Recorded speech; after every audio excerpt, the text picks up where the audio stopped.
ঝালকাঠি শহরের পূর্ব চাঁদকাঠি চৌমাথা থেকে বাম দিকে ঠিক কাঁচা বাজারের পরের অংশটিতে আমরা যাচ্ছি এবং সেখানে দেখতে পাচ্ছি আলশেফা ক্লিনিক ও মডেল ক্লিনিক।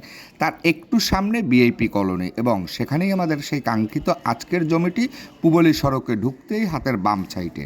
আর এই জমিটি বিজ্ঞাপন দেওয়া হচ্ছে বিক্রির জন্য। কিন্তু দেখতে পাচ্ছি যে ঝালকাঠি যে 250 শয্যা বিশিষ্ট সদর হাসপাতাল ঠিক তার বিপরীত সাইড অর্থাৎ লাস্ট বাউন্ডারিওয়ালার সাথেই কিন্তু আজকের এই পুবলি সড়কের জমিটি বিক্রি করা হবে। তো যেহেতু লম্বা 80 ফিট, মুখে সম্ভবত 38 ফিট হবে, তো এ ধরনের একটি সুন্দর জমি কিনতে যারা আসলে আগ্রহী তাদের জন্য আজকের এই ভিডিওটা অনেক অনেক স্পেশাল আমি মনে করি।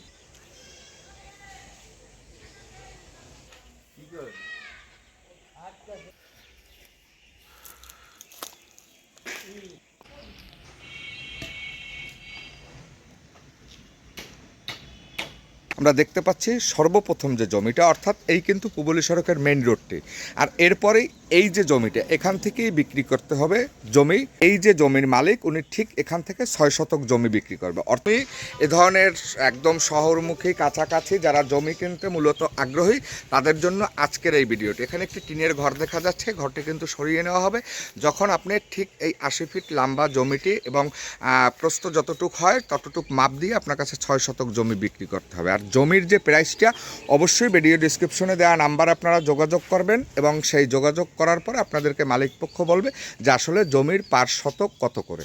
এখানে কিন্তু বালু ফালানোর কোনো কাজ নেই, আপনারা দেখতে পাচ্ছেন কৃষি দেওয়া হয়েছে জমিতে এবং এই কৃষি দেওয়া জমির এখানে কিন্তু 100% পিওর মাটি। তো আসলে টাকা অনেকের থাকতে পারে, মেইন পেলেজে জমি অনেকে হয়তো বা সন্ধান পান না, বা অনেক জমিতে দেখা যায় আমরা সাধারণত দেখতে পারি যে ভেজাল থাকে। ভেজাল মুক্ত অর্থাৎ নির্ভেজাল জমি যদি আপনি ক্রয় করতে চান সেই ক্ষেত্রে আপনি অবশ্যই ঠিক পুবলি সড়কের এখান থেকে 6 শতক জমি ক্রয় করতে পারেন। যারা যারা জমি ক্রয় করতে আগ্রহী শুধুমাত্র তারাই অবশ্যই নক করবেন। তবে একটু আস্কিং প্রাইস আমি বলে রাখি, পার শতক 17 লক্ষ টাকা অর্থাৎ 51 লক্ষ টাকায় আপনি এক কাঠা জমির মালিক হতে পারবেন, এমনটাই কিন্তু দাম চাওয়া হচ্ছে। এ ধরনের বাড়ি বিক্রি বা জমি সংক্রান্ত যদি কোনো ভিডিও আপলোড করতে হয় অবশ্যই আমাকে মেসেঞ্জারে নক করবেন। সবাই ভালো থাকবেন, সুরক্ষিত থাকবেন, দেখা হবে নতুন কোনো ভিডিওতে। এই প্রত্যাশায় আজকের মতো বিদায় নিলাম। আল্লাহ হাফেজ।